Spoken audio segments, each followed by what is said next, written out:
ကောရိန္သုဩဝါဒစာပထမဆောင်အခန်းကြီး1ဘုရားသခင်၏အလိုတော်အားဖြင့်ယေရှုခရစ်၏တမန်တော်အရာ၌ခန့်ထားသောငါပေါလုနှင့်ငါညီသူတင်သည်ယေရှုခရစ်အားဖြင့်အပြစ်နှင့်ကင်းစင်၍တန်ရှင်းသူအရာ၌ခန့်ထားသောသူဒီဟုသောဂေါရိန္သုမြို့၌ရှိသော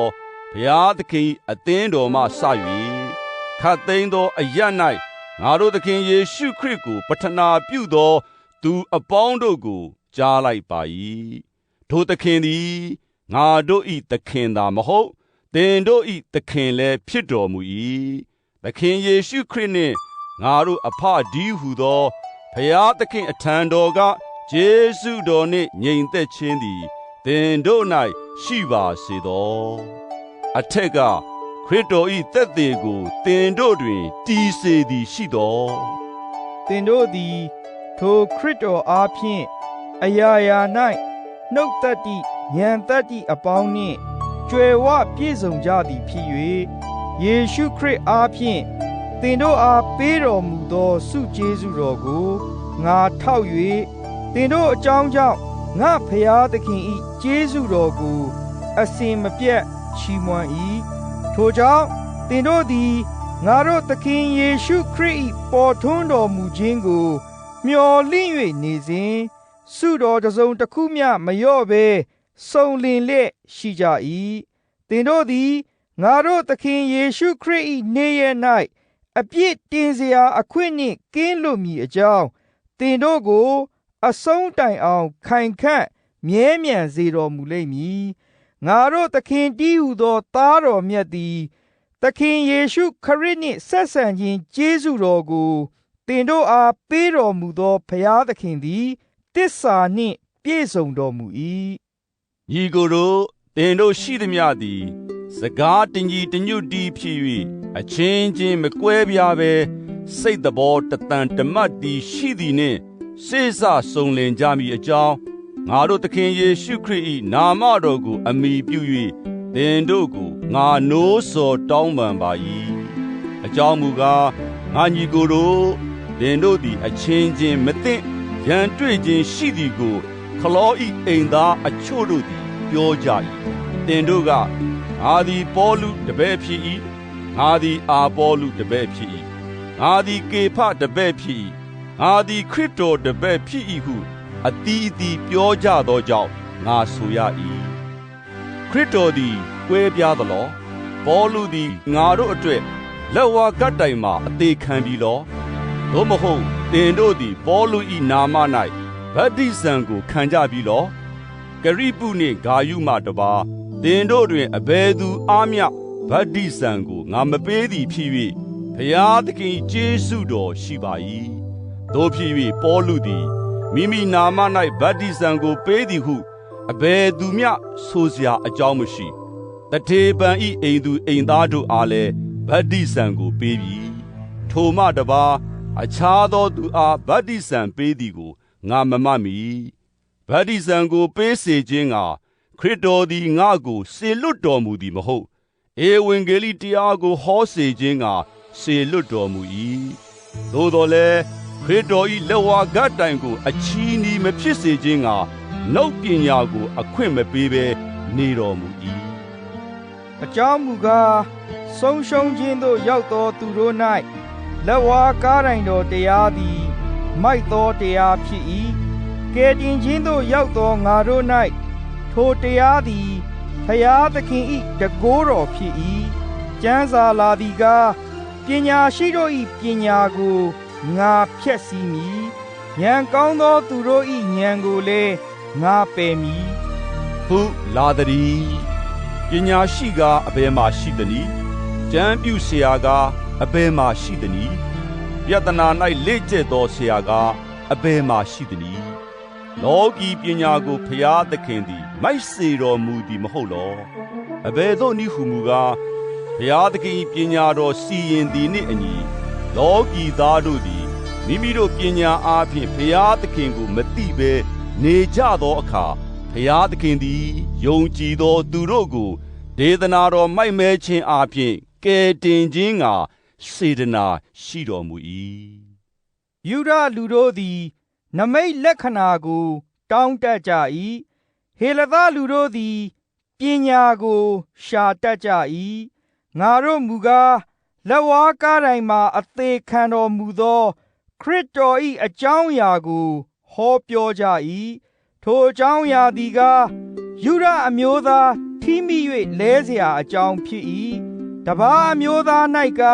မိုက်မဲခြင်းဖြစ်၏သို့တော်လည်းယူဒလူဖြစ်စေဟေလသလူဖြစ်စေခေါ်တော်မူသောသူတို့၌ဖျားသခင်၏တကိုးတော်နှင့်ဖျားသခင်၏ပညာတော်တည်းဟုသောခရစ်တော်၏တရားဖြစ်၏ဖျားသခင်၏မိုက်မဲခြင်းအရာသည်လူတို့၏ပညာထက်သာ၍ပညာရှိ၏ဖျားသခင်၏အားနည်းခြင်းအရာသည်လူတို့၏အစွမ်းထက်သာ၍အစွမ်းရှိ၏ညီကိုတို့သင်တို့ကိုခေါ်တော်မူခြင်းအကြောင်းအရာကိုဆင်ခြင်ကြလော့ခေါ်တော်မူသောသူတို့တွင်လောကီပညာရှိအများမပါထင်ရှားသောလူကြီးအများမပါမင်းအမျိုးအနွယ်ဖြစ်သောသူအများမပါဖျားသခင်သည်ပညာရှိတို့ကိုရှက်ကြောက်စေခြင်းကလောကီအရာ၌မိုက်မဲသောသူတို့ကိုရွေးကောက်တော်မူ၏အစွမ်းတတ္တိရှိသောသူတို့ကိုရှက်ကြောက်စေခြင်းကလောကီအရာ၌အားနည်းသောသူတို့ကိုရွေးကောက်တော်မူ၏မြတ်သောသူတို့ကိုရှက်ကြောက်စေခြင်းကလောကီအရာ၌ဆင်းရဲသောသူမရေရာသောသူရုပ်သောသူတို့ကိုရွေးကောက်တော်မူ၏ထို့ကြောင့်ဘုရားသခင်ရှေ့၌အဘယ်သူမျှဝါကြွားเสียအကြောင်းမရှိထိုဘုရားသခင်အားဖြင့်သင်တို့သည်ယေရှုခရစ်၌တည်နေကြ၏ထိုသခင်မူကားဘုရားသခင်စီရင်တော်မူသည့်အတိုင်းငါတို့၌ပညာမှစ၍ဖြောင့်မခြင်းတန်ရှင်းခြင်းရွေးနှုတ်ခြင်းဖြစ်တော်မူ၏တို့ဖြစ်၍ကျမ်းစာလာသည်နှင့်အညီဝါကြွားသောသူမည်သည်ကားထာဝရဘုရား၌သာဝါကြွားစေကောရိန္သုဩဝါဒစာပထမဆောင်အခန်းကြီး2ညီကိုတို့ငါသည်သင်တို့ရှိရာသို့ရောက်လာသောအခါဘုရားသခင်သက်သေချက်ကိုထူးမြတ်သောစကားနှင့်ထူးမြတ်သောပညာအားဖြင့်သင်တို့အားပြသ၍ရောက်လာသည်မဟုတ်အကြောင်းမူကားယေရှုခရစ်ဒီဟုသောလက်ဝါးကတိုင်မှအသေးခံတော်မူသောသခင်မှတပါအဘယ်အရာကိုမျှသင်တို့တွင်ငါမသိမမှတ်ဟုငါစိတ်ပြထမ်းခြင်းရှိ၏သင်တို့နှင့်အတူငါရှိနေသောအခါအာနေခြင်းအလွန်ကြောက်ရွံ့တုန်လှုပ်ခြင်းနှင့်တကွငါရှိနေ၏သင်တို့၏ယုံကြည်ခြင်းသည်လူပညာအားဖြင့်မတည်ဘုရားသခင်တကိုးတော်အားဖြင့်တည်စေခြင်းကငါစကားငါဒေသနာသည်လူပညာနှင့်ရှင်သောဖျားယောင်းသောစကားနှင့်တကွရှိသည်မဟုတ်ဝိညာဉ်တော်၏နမိတ်လက္ခဏာတကိုးတော်နှင့်တကွရှိ၏သို့တော်လည်းစုံလင်သောသူတို့အားငါတို့သည်ပညာစကားကိုဟောပြော၏ထိုသို့ဆိုသောလောကီပညာကိုမဆိုလိုပြေပြောက်တတ်သောလောကီမင်းတို့၏ပညာကိုမဆိုလိုဤကဘာမတီမရှိမီငါတို့၏ဘုံအသရေဖြစ်စေခြင်းကဖျားသခင်စီရင်တော်မူသောပညာနက်နဲသောအရာ၌ဝတ်ထားသောဖျားသခင်၏ပညာကိုငါတို့သည်ပြသကြ၏ထိုပညာကိုလောကီမင်းတစုံတယောက်မျှမသိသိလျင်ဘုံကြီးတော်မူသောသခင်ကိုလက်ဝါးကားတိုင်မှာမကွဲ့မြက်ကြပြီကျမ်းစာလာသည်နှင့်အညီဖျားသခင်ကိုချစ်သောသူတို့အဖို့အလို့ငါဖျားသခင်ပြင်ဆင်တော်မူသောအရာတို့ကိုလူမျက်စိဖြင့်မမြင်နားဖြင့်မကြားစိတ်နှလုံးဖြင့်မကြံစီသေးထိုအရာတို့ကိုဘုရားသခင်သည်မိမိဝိညာဉ်တော်အားဖြင့်ငါတို့အားဖော်ပြတော်မူ၏ဝိညာဉ်တော်သည်ဘုရားသခင်၏နက်နဲသောအရာတိုင်အောင်ခတ်သိမ်းသောအရာတို့ကိုစစ်တော်မူ၏လူ၏နက်နဲသောအရာကိုလူ၌ရှိသောမိမိစိတ်ဝိညာဉ်မှတပါအဘယ်သူသိသနည်းထိုနည်းတူဘုရားသခင်နက်နဲသောအရာကိုဘုရားသခင်ဝိညာဉ်တော်မှတပါအဘယ်သူမျှမသိငါတို့သည်လောကီဝိညာဉ်ကိုမခံရကြဖျားသခင်ပေးတော်မူသောအရာတို့ကိုသိခြင်းအလို့ငါ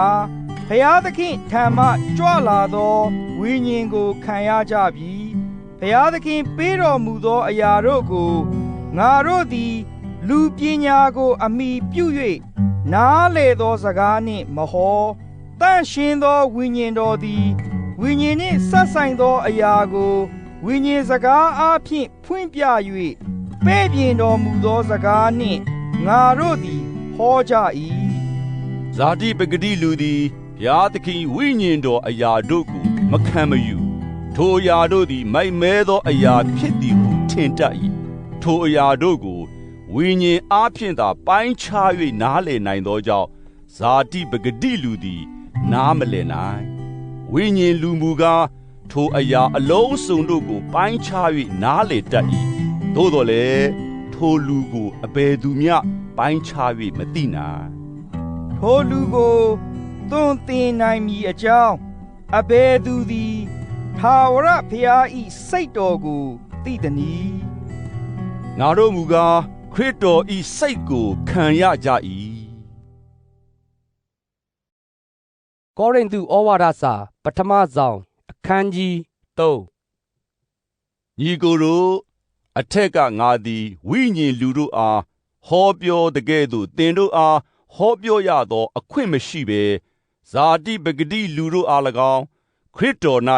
သူငယ်ကလေးတို့အား၎င်းဟောပြောတကဲ့သို့ဟောပြောရ၏ယခုတိုင်အောင်သင်တို့သည်ခဲဘွယ်စားဘွယ်ကိုမကြေနိုင်သောကြောင့်ငါမကြွေးရနို့ကိုသာတိုက်ရ၏ယခုပင်လဲသင်တို့သည်မကြေနိုင်ကြသေးယခုပင်လဲဇာတိပဂတိလူဖြစ်ကြသေး၏ဂုံပြိုင်ခြင်းရန်တွေ့ခြင်းအချင်းချင်းကွဲပြားခြင်းရှိသည်ဖြစ်၍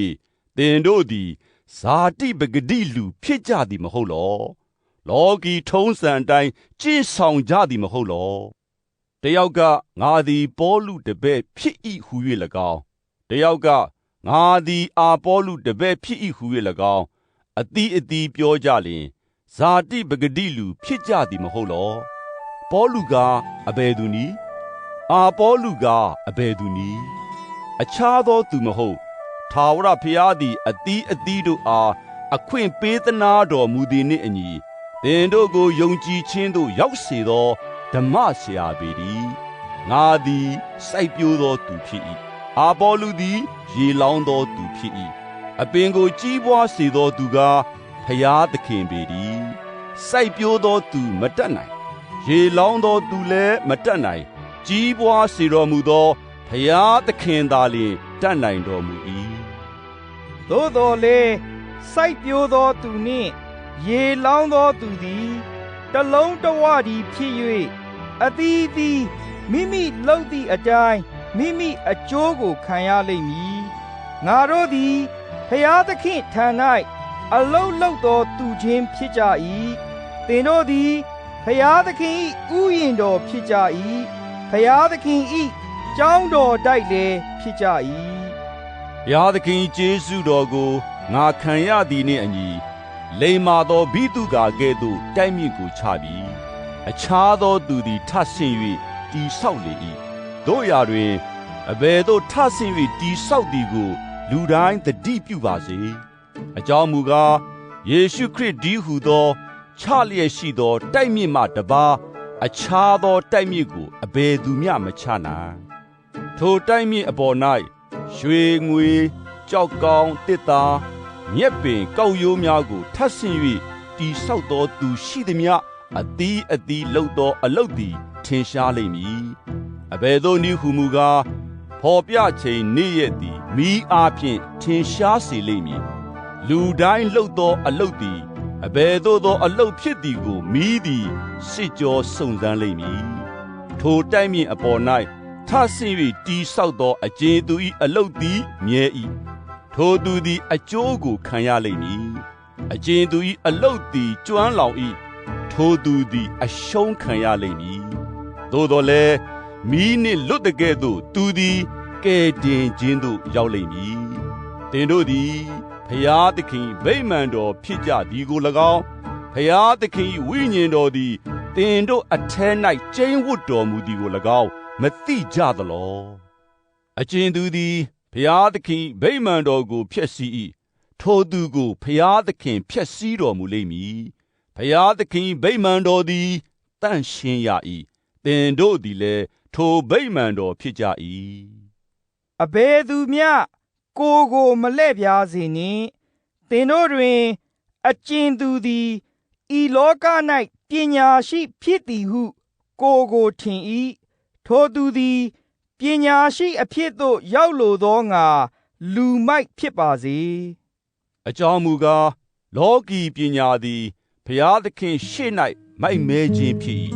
ကျမ်းစာလာသည်ကားဖျားသခင်သည်ပညာရှိတို့ကိုသူတို့၏ပရိယေအားဖြင့်ဖန်ဆီးတော်မူ၏ဟုလာသည်တဖန်တို့ပညာရှိတို့၏အကြံစီတို့သည်အချီးနှီးဖြစ်ကြောင်းကိုထာဝရဘုရားသိတော်မူ၏ဟုလာသည်ထိုတို့ဖြစ်လျင်အဘယ်သူမျှလူတို့၌ဝါကြွားခြင်းမရှိစေနှင့်ခတ်သိမ်းသောအရာတို့သည်သင်တို့အဖို့ဖြစ်ကြ၏ပေါလုဖြစ်စေအာပေါလုဖြစ်စေကေဖဖြစ်စေဤလောကဖြစ်စေအသက်ရှင်ခြင်းဖြစ်စေသေခြင်းဖြစ်စေမျက်မှောက်အရာဖြစ်စေနောင်လာလက်တန့်သောအရာဖြစ်စေ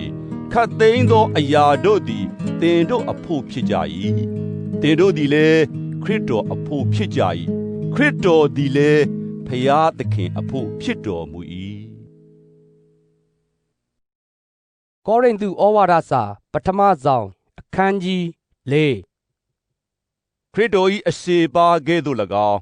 ဖျားသခင်နှင့်နဲသောအရာတို့ကိုစောင့်သောဗန္နာဇိုးကဲ့သို့၎င်းသူတစ်ပါးသည်ငါတို့ကိုမှတ်ပါစေထိုမှတစ်ပါး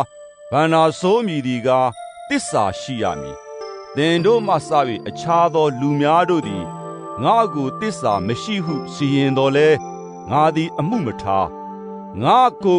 ငါမစီရင်အကြောင်းမူကားကိုစိတ်သည်ကို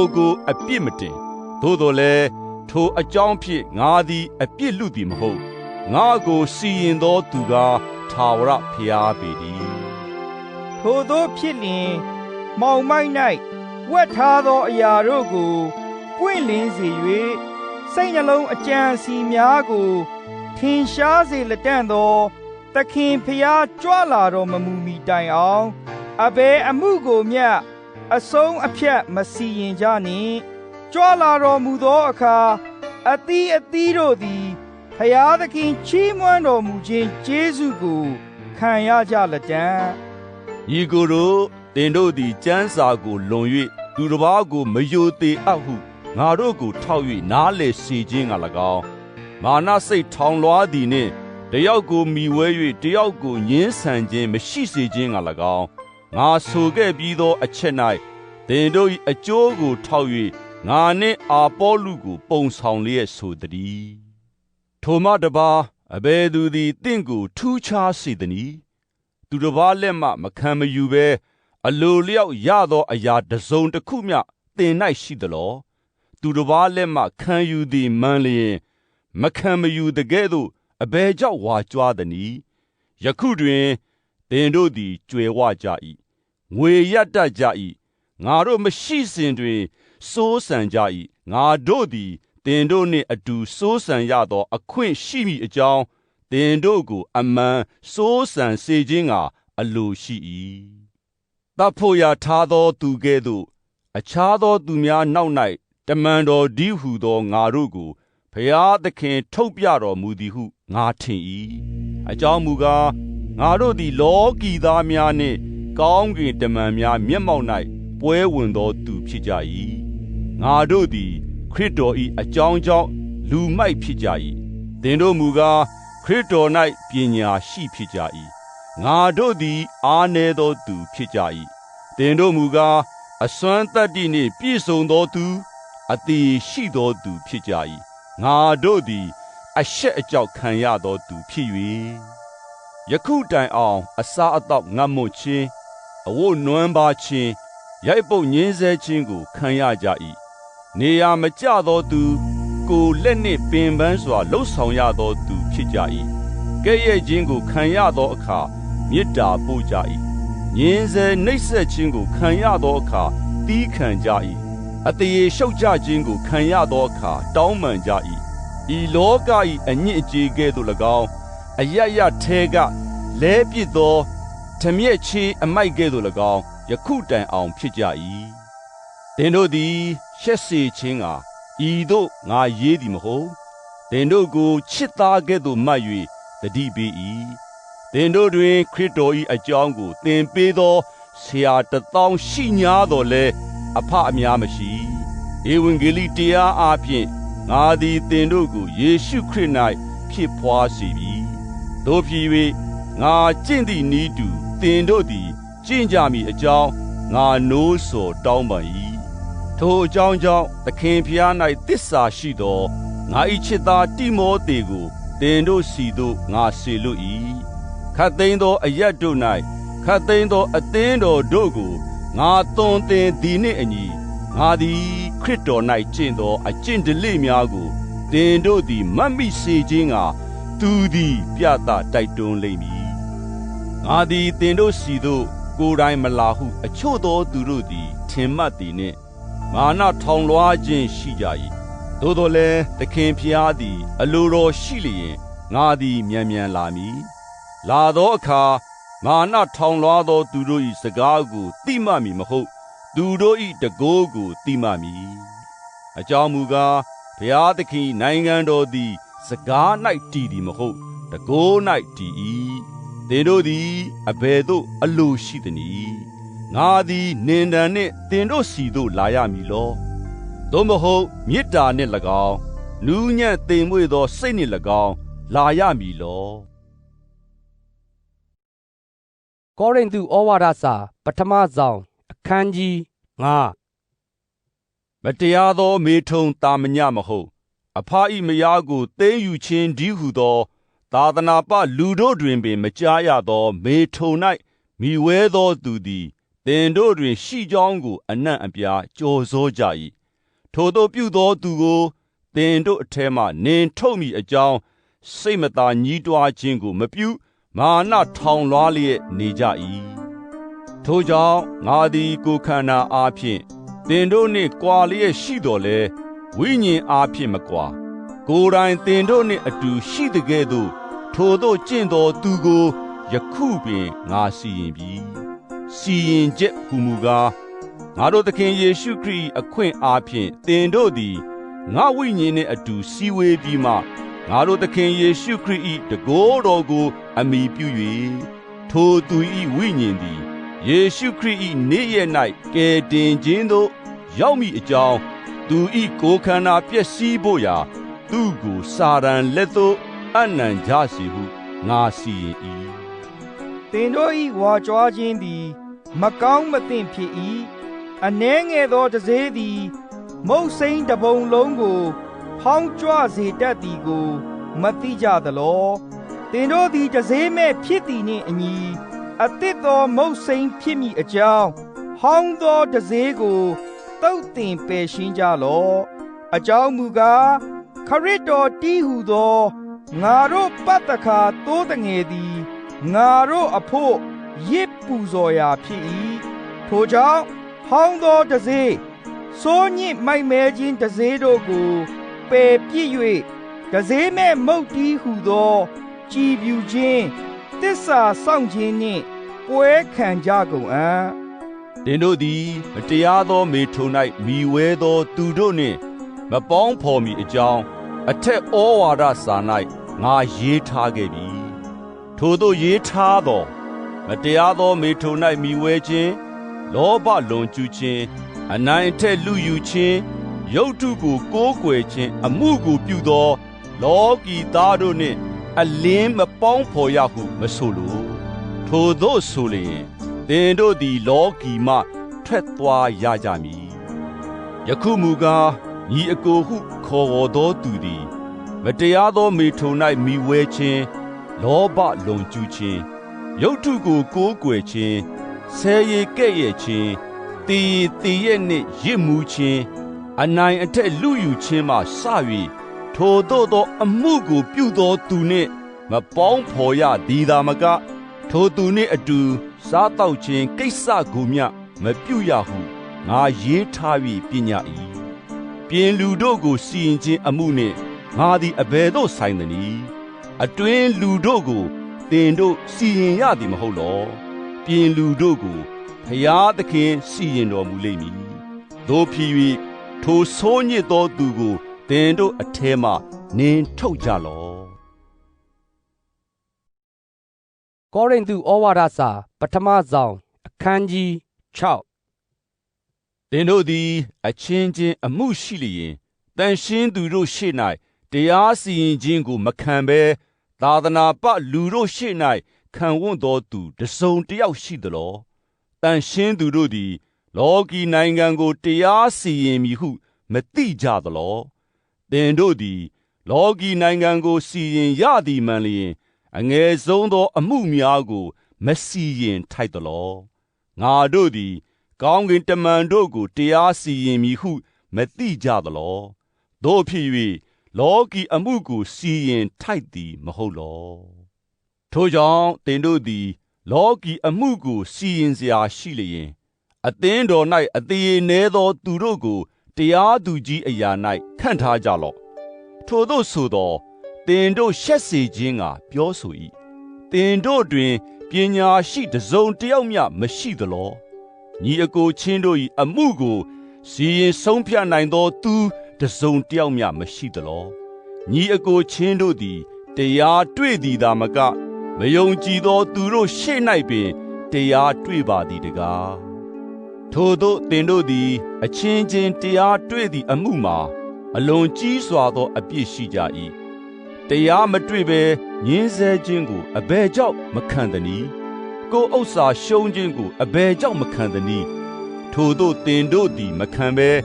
ညီအကိုချင်းတယောက်ကိုတယောက်ညှင်းဆဲ၍ညီအကိုချင်းတို့၏ဥစ္စာကိုသိမ်းယူကြသည်တကားမတရားသောသူတို့သည်ဘုရားသခင်နိုင်ငံတော်ကိုအမွေမခံရသည်ကိုသင်တို့မသိကြသလောအလွဲမယူကြနှင့်မတရားသောမေထုံ၌မိဝဲသောသူရုပ်ထုကိုကိုးကွယ်သောသူသူမယားကိုပြစ်မှားသောသူယောက်ျားချင်းမေထုံကိုပြုသောသူထိုအမှုကိုခံသောသူသူဥစ္စာကိုခိုးသောသူလောဘလွန်ကျူးသောသူတေရဲ့နှင့်ရစ်မှုသောသူဆဲရီကဲ့ရဲ့သောသူအနိုင်ထက်လူယူသောသူတို့သည်ဘုရားသခင်၏နိုင်ငံတော်ကိုအမွေမခံရကြအထက်ကသင်တို့တွင်အချို့သောသူတို့သည်ထိုသို့သောသူဖြစ်ကြတော်လဲယခုတွင်သခင်ယေရှု၏နာမတော်အားဖြင့်၎င်းငါတို့ဘုရားသခင်၏ဝိညာဉ်တော်အားဖြင့်၎င်းဆေးကြောတန့်ရှင်း၍ဖြောင့်မရာသို့ရောက်ကြပြီငါသည်အပြစ်မသင့်ဘဲလျက်ခတ်သိမ်းသောအမှုရာကိုပြုနိုင်သည်မှန်စေတော့ခတ်သိမ်းသောအမှုရာကိုပြုသင့်သည်မဟုတ်အပြစ်မသင့်ဘဲလျက်ခတ်သိမ်းသောအမှုရာကိုပြုနိုင်သည်မှန်စေတော့အဘယ်အမှုရာ၌မျှငါသည်ကြုံမခံအစားအသောက်တို့သည်ဝမ်းအဖို့ဝမ်းသည်လည်းအစားအသောက်တို့အဖို့ဖြစ်သည်မှန်စေတော့သို့တော်လည်းဘုရားသခင်သည်ထိုနှစ်ပါးကိုဖျက်ဆီးတော်မူလိမ့်မည်ကိုယ်ခန္ဓာသည်မတရားသောမေထုံအဖို့ဖြစ်သည်မဟုတ်သခင်ဖျားအဖို့ဖြစ်၏ဘုရားသခင်သည်လည်းကိုယ်ခန္ဓာအဖို့ဖြစ်တော်မူ၏ဘုရားသခင်သည်တကိုးတော်အားဖြင့်သခင်ဖျားကိုထမြောက်စေတော်မူသည်ဖြစ်၍ငါတို့ကိုလည်းထမြောက်စေတော်မူလိမ့်မည်တင်တို့ကိုယ်ခန္ဓာသည်ခရစ်တော်၏အင်္ဂါဖြစ်ကြောင်းကိုမသိကြသလောတို့ဖြစ်လျင်ခရစ်တော်၏အင်္ဂါကိုယူ၍ပြည်တစား၏အင်္ဂါဖြစ်စေအပ်သလောမဖြစ်စေအပ်အဘယ်သို့နည်းပြည်တစား၌မိဝဲသောသူသည်ထိုပြည်တစားနှင့်တသားတကိုယ်သည်ဖြစ်ကြောင်းကိုမသိကြသလောထိုသူနှစ်ယောက်တို့သည်တသားတကိုယ်သည်ဖြစ်ရလိမ့်မည်ဟုကျမ်းစာလာ၏သခင်ဖျား၌မိဝဲသောသူသည်ထိုသခင်နှင့်တစိတ်တဝိညာဉ်သည်ဖြစ်၏မတရားသောမေထုံကိုကျင့်ရှောင်ကြလော့လူပြုတ်တတ်သောအခြားဒုစရိုက်ရှိသမျှတို့သည်ကိုယ်ပြင်၌ရှိ၏မတရားသောမေထုံကိုပြုသောသူမူကားမိမိကိုယ်ကိုပင်ပြစ်မှား၏အဘယ်သို့နည်းသင်တို့ကိုယ်ခန္ဓာသည်ဖျားသခင်ပေးသနာတော်မူသောဝိညာဉ်တော်ဒီဟုသောသင်တို့အထဲ၌ကျင်းဝတ်၍တန်ရှင်းသောဝိညာဉ်တော်၏ဗိမာန်ဖြစ်ကြောင်းကို၎င်းမိမိတို့ကိုမိမိတို့မပိုင်ကြောင်းကို၎င်းမသိကြသလောသင်တို့သည် အဖိုးနှင့်ဝယ်တော်မူသောသူဖြစ်သောကြောင့်ဘုရားသခင်ပိုင်တော်မူသောသင်တို့၏ကိုယ်ခန္ဓာနှင့်စိတ်ဝိညာဉ်အားဖြင့်ဘုရားသခင်၏ဂုဏ်တော်ကိုထင်ရှားစေကြလော့